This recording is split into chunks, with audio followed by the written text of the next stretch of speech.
Dobré ránko, vážení spoluobčania. Čo vám dnes z Handlovej Marek Baláš prináša, čo prináša verejnosti.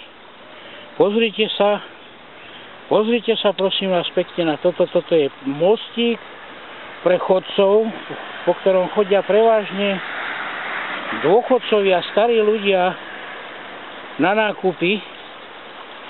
A už tretí mesiac je v takomto dezolátnom stave, veľmi nebezpečnom.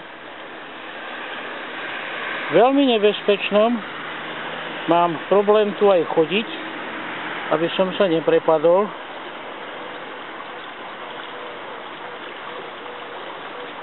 Pod sebou máme asi 4 metre, sú potrubia konštrukcie.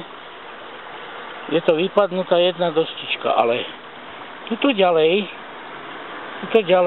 je to katastrofa. Proste toto je problém prekročiť. A tým ľuďom neostáva nič, len prejsť tadiaľto, pretože ak sa chcú dostať do obchodov, tak musia chodiť dokola minimálne kilometr na jednu stranu a minimálne 2 kilometre na druhú stranu. A čo na to páni poslanci mestského zastupiteľstva a čo na to pán primátor a všetci ostatní, ktorí si ľudia volili a volia? Majú vôbec oni nejakú zodpovednosť?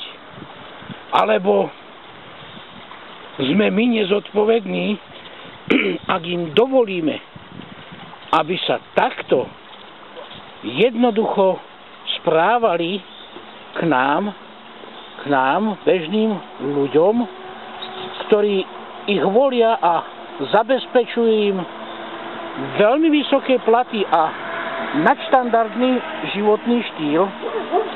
Zaslúžia si oni vôbec to, že tí ľudia ich volia?